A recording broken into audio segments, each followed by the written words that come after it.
Saya bawa cerita yang kita bincangkan tempoh hari. Tempoh hari Nur Jazlan ada buat dua kenyataan. Satu berkenaan dengan mengatakan bahawa PH patut minta maaf kepada UMNO. Itu yang pertama. Kedua, PKR adalah parti yang tak pandai main poker. Dia menyentuh tentang isu Johor lah. Kan? Tak pandai main poker, tak macam DAP dia kata. Sebenarnya patut main mesin kuda je dia kata. Level itu saja. Sama juga Akmal Saleh. Akmal Saleh pun kata demikian. Itu tajuk hari ni. Zahid sudah bangkit. Zahid mengemukakan satu kenyataan. Tidak perlu mohon maaf. Zahid arah pemimpin UMNO henti usik Pakatan Harapan. Presiden UMNO Ahmad Zahid Hamidi enggan memanjangkan ketegangan antara pemimpin parti-parti kerajaan. Dia justru berkata, PH tidak perlu membuat sebarang permohonan maaf kepada UMNO. Manakala pemimpin UMNO pula diminta menghentikan serangan. PH tidak perlu minta maaf. Jangan usik rakan-rakan parti komponen dalam kerajaan perpaduan. Kita mesti menghormati antara satu sama lain. Yang penting, kita mesti mengekalkan keadaan dan situasi perpaduan yang ada sekarang.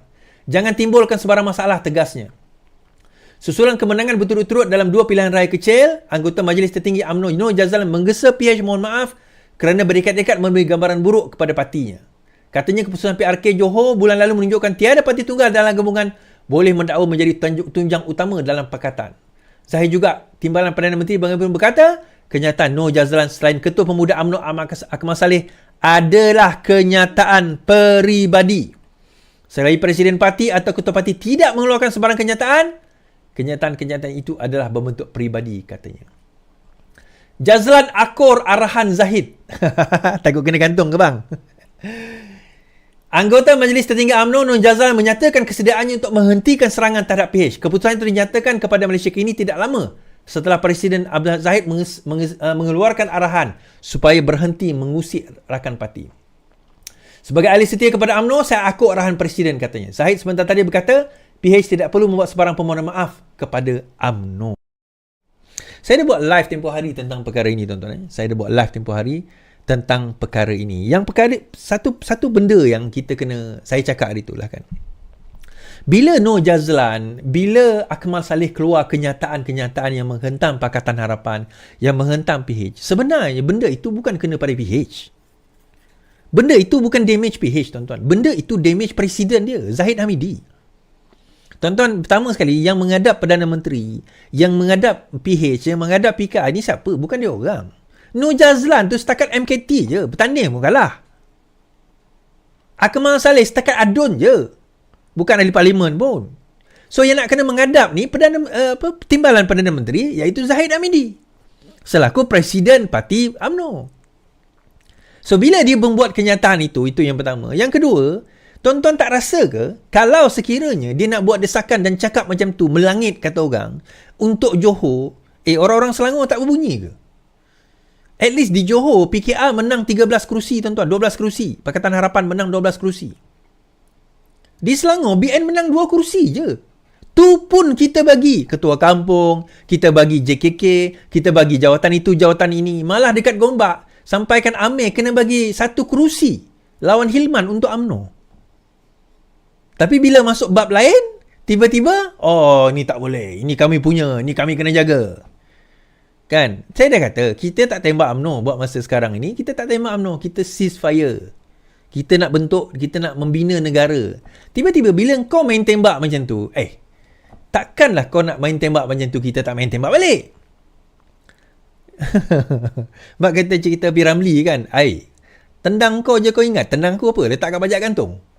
Tumbuk kau je kau ingat, tumbuk aku apa? Letak kat pajak gantung. Tak ada nilai. Jadi bila Zahid sudah berbunyi, ini sebenarnya nak bagi tahu, saya dah cerita itu sebenarnya. Ini dia bukan nak menguji ikatan dengan Pakatan Harapan. Ikatan tu kuat dah. Dia nak menguji sebenarnya Zahid Hamidi. Pertama, adakah Zahid Hamidi berani tegur orang dia? Atau Zahid Hamidi ini dilihat sebagai pemimpin yang lemah? Hari ini, tuan-tuan, Datuk Seri Zahid Hamidi telah menyatakan pendirian yang amat tegas. Shut the F up. Diam. Tak payah nak gaduh dulu. Not yet. Nak gaduh nanti tak apa. Kalau ditakdirkan kita bertemu, kita gaduh betul-betul. Tapi buat mana ni, masa ni diamlah. Kami pun tak tembak UMNO lagi. Belum lagi. Kita pun tak tembak UMNO.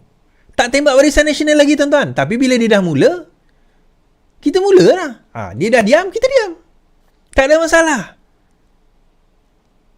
Kan?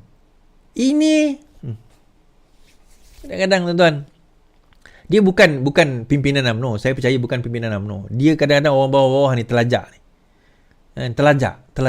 Macam Akmal Saleh itulah, telajak. Tak tahulah telajak semangat. Tapi dulu saya tahu Akmal Saleh ni memang tim Hishamuddin. Tetapi tak tahulah sekarang kan. Dululah, itu cerita dululah. Setahu saya lah, dia tim Hishamuddin. Sebab dia nak sabotaj presiden dia sendiri ke sekarang ni? Itu soalan kita kan. So, adakah nasib Akmal Saleh bagaimana lepas ni, tuan-tuan? Kita tengok. Bagaimana nasib Nur Jazlan? Dia dah minta maaf. Dia kata, dia nak berhenti. So, mungkin dia selamat lah. Dia selamat lah nak bertanding. Sebab saya rasa dia tak... Kalau bergabung Pakatan Harapan... Okey, kenapa? Isu dia kenapa? Dia macam ni. Kalau bergabung Pakatan Harapan dengan UMNO, dia tak boleh bertanding dekat kursi yang dia kalah dengan Arwah Salahuddin tu. Dia dah kalah kat situ, tuan-tuan. Dia bapak dia pun sebenarnya adalah ahli parlimen dekat situ for so long. Kalau tak silap saya lah. Kemudian dia menjadi ahli parlimen dekat situ. Dekat Pulai, Simpang Pulai. Dekat mana? Kulai. Kan? Saya pun tak tahulah kawasan tu, parlimen tu. Tiba-tiba dia kalah.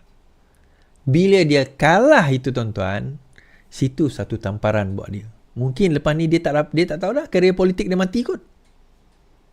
Jadi dia nak buat bising lah. Dia nak stay relevant ke? Dia mungkin nak suruh UMNO bergaduh ke? I don't know. Supaya dia boleh terus bertanding ke? Supaya tidak ada gabungan di antara UMNO, Barisan Nasional dan juga Pakatan Harapan untuk menghadapi PRU ke-16 ke? I don't know. For whatever the reason is, kita kata hanya dia je yang boleh jawab tentang perkara ini. Okay? Hanya dia saja yang boleh jawab tentang perkara ini. Alright. Saya nak bawa satu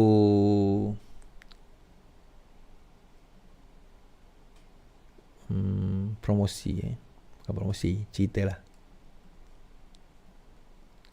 Okay. Parti Keadilan Rakyat cabang Petra akan mengadakan satu kelas mengaji. Okay, kelas mengaji. Bermula pada November 1 November nanti, kita akan mengadakan satu kelas mengaji secara fizikal dan juga secara online. Kelas itu untuk ahli PKR RM50 dan untuk ahli bukan PKR RM70. Aku nak bayar 50 je lah. Boleh jadi ahli PKR lah, free je. Tapi aku ni tak nak terlibat dalam politik ni. Tak payah. Daftar je, jadi ahli saja. Cukup jadi ahli saja, cukup lah. Tak apa. Tak payah terlibat dalam politik. Tapi just nak ambil RM20 free tu. Tak apalah. Tapi daftar. Nak macam mana nak daftar download Adil Apps. Dekat Apple Store ataupun dekat Google Play Store. Download ADIL Apps. Okay. So, ini adalah kelas mengaji. Tuan-tuan boleh scan QR code tu. Isi borang. Kita akan hubungi. Daripada umur berapa Daripada umur 6 tahun sehinggalah dewasa. Ada yang daftar baru-baru ni 50 tahun. Ada yang 60 tahun. Ada yang 40 tahun. Rupanya dia tak reti baca Al-Quran sebab dia baru masuk Islam. Ada. So yang mana yang jauh tu kita akan letak dia dalam kelas online. Kita akan buat kelas secara online, iaitu kita buat video call lah. Dan guru-guru pun kita ada guru yang ada, tetapi dalam masa sama kami masih mencari guru, tuan-tuan. Kami masih mencari guru kelas mengaji juga. Siapa yang terima kasih. Kalau anda boleh mengajar kelas mengaji, kami ada interview nantilah. Kita ada bayaran part time kita. Tuan-tuan boleh menjadi guru kami secara online ataupun secara fizikal di di tempat kami. Kalau nak secara fizikal ni kena datang di Pejabat Parti Keadilan Rakyat Petrajaya di Jalan Sultan Tengah, atas 7-Eleven atas 7-Eleven. Okey, itu sahaja daripada saya. Yang terakhir saya nak maklumkan kepada kawan-kawan, salam takziah saya kepada sahabat saya, Ketua Cabang Saratok, Saudara Ibil Jaya di atas pemergian isteri tercinta. Di atas isteri tercinta, salam takziah dari cabang Petrajaya ke atas pemergian isteri tercinta Ketua Cabang Saratok, sahabat saya Saudara Ibil Jaya Mundat, di atas pemergian isterinya Cikgu Nona Stephen Nyamuk, iaitu isteri kepada Ibil Jaya Mundat. Semoga rest in peace, and salam takziah daripada kami dan keluarga-keluarga di Petrajaya. Itu saja daripada saya, tuan-tuan. Kita jumpa lagi. Selamat malam. Selamat beristirahat. Yang penting, lawan. Tetap lawan. Assalamualaikum.